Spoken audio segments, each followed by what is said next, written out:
नमस्कार।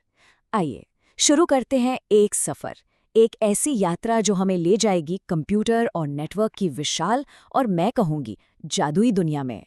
हम इसकी गहराइयों को समझेंगे, इसकी बुनियाद से, बिल्कुल शुरुआत से।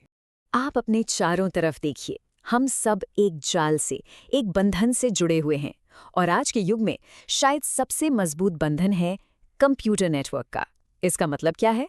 बिल्कुल साधारण शब्दों में, जब बहुत सारे कंप्यूटर एक साथ मिलकर जानकारी और सुविधाएं बांटने लगते हैं, तो वो एक जबरदस्त शक्ति बन जाते हैं जिसे हम नेटवर्क कहते हैं। तो इस सफर में हमारा रास्ता क्या होगा? हम इन 6 मुख्य पड़ावों से गुजरेंगे। नेटवर्क क्या है से लेकर इंटरनेट की दुनिया तक हम हर चीज को एक-एक करके समझेंगे।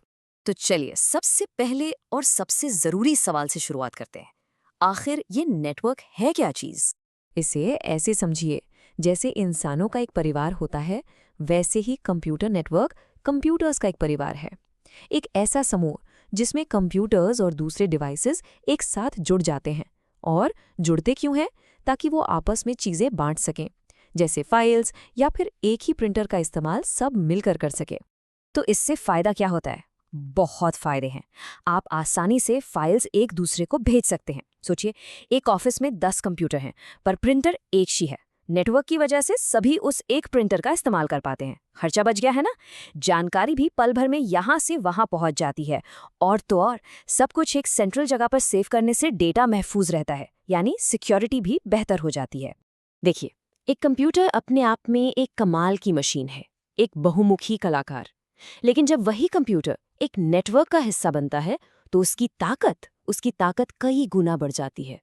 फिर वो सिर्फ एक मशीन नहीं रहता, वो भविष्य का अनुमान लगा सकता है, वो कमाल के एनिमेशंस बना सकता है और हम सबको रियल टाइम में एक दूसरे से जोड़ सकता है।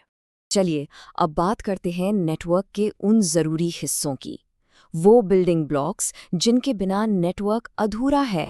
हर नेटवर्क एक टीम की तरह काम करता है और इस टीम में अलग अलग खिलाड़ी होते हैं। सबसे पहले है सर्वर। ये टीम का कैप्टन है जो सबको सर्विसेज देता है। फिर आता है वर्कस्टेशन, यानी आपका अपना कंप्यूटर जो टीम का मेंबर है। अब डेटा को कौन संभालेगा? यहाँ आते हैं हब और स्विच। हब थोड़ा सीधा साधा है, वो डेटा सबको भेज देता है। लेकिन स्विच वो समझदार है, वो डेटा सिर्फ उसी को भेजता है जिसके लिए वो है।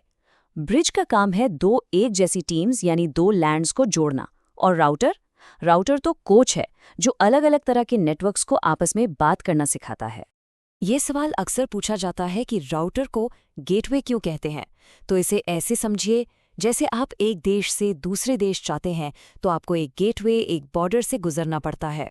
राउटर भी बिल्कुल वैसा ही काम करता है, दो अलग अलग नेटवर्क्स के लिए।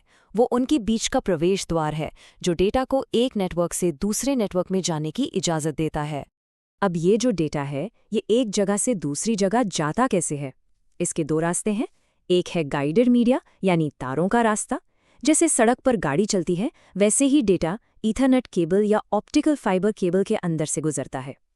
दूसरा रास्ता है अनगाइडेड मीडिया, यानी हवा का रास्ता, बिना तार के। यहाँ डेटा तरंगों में सफ़र करता है, जैसे रेडियो वेव्स। आपका वाईफाई, ब्लूटूथ, ये सब इसी रास्ते का इस्तेमाल करते हैं। तो नेटवर्क सिर्फ एक तरह का नहीं होता। आइए देखते हैं कि साइज यानी आकार और शेप यानी बनावट के हिसाब से नेटवर्क कितनी तरह के होते हैं। ज्योग्राफिकल एरिया यानी कितनी जगह में फैला है, उस हिसाब से नेटवर्क 3 तरह के होते हैं। सबसे छोटा है लैन यानी लोकल एरिया नेटवर्क। ये आपके घर, ऑफिस या एक बिल्डिंग तक सीमित रहता है। इससे थोड़ा बड़ा होता है मैन यानी मेट्रोपॉलिटन एरिया नेटवर्क, जो एक पूरे शहर को जोड़ सकता है। आपके शहर का केबल टीवी नेटवर्क इसका एक अच्छा उदाहरण है।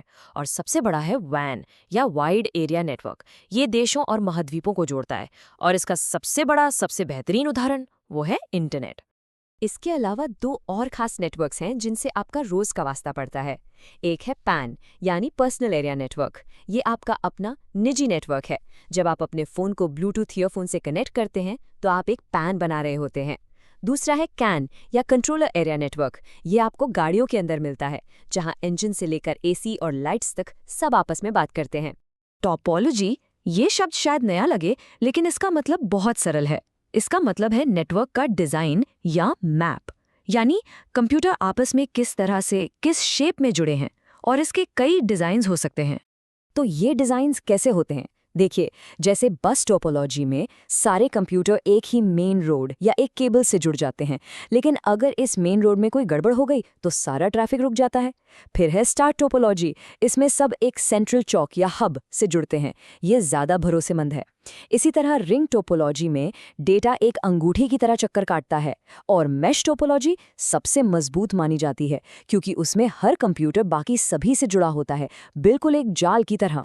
और अब हम बात करेंगे उस महासागर की, उस विश्वव्यापी जाल की, जिसे हम सब जानते हैं और रोज इस्तेमाल करते हैं।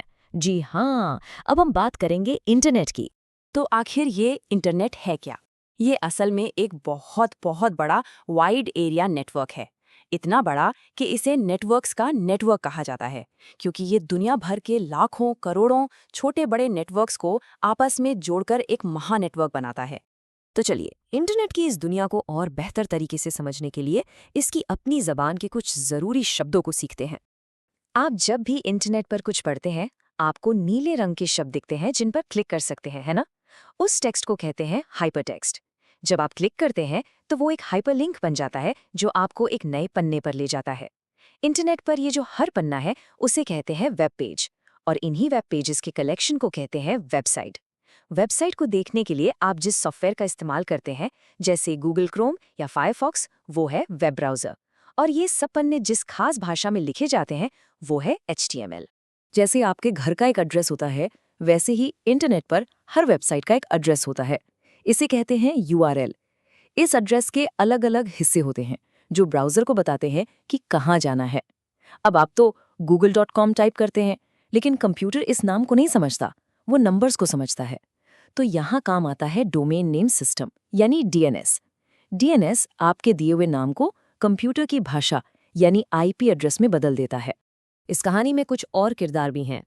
ISP यानी इंटरनेट सर्विस प्रोवाइडर, ये वो कंपनी है जो आपको इंटरनेट का कनेक्शन देती है। और IP एड्रेस, जैसे मैंने बताया, इंटरनेट पर आपके कंप्यूटर का अनोखा नंबर वाला पता है। ये जो IP एड्रेस है ये भी दो तरह का होता है। एक है स्टैटिक IP, जो एक परमानेंट एड्रेस की तरह है। ये बदलता नहीं है और आमतौर पर वेबसाइट्स के सर्वर्स को दिया जाता है। दूसरा है डायनामिक IP, जो एक टेम्पररी एड्रेस है।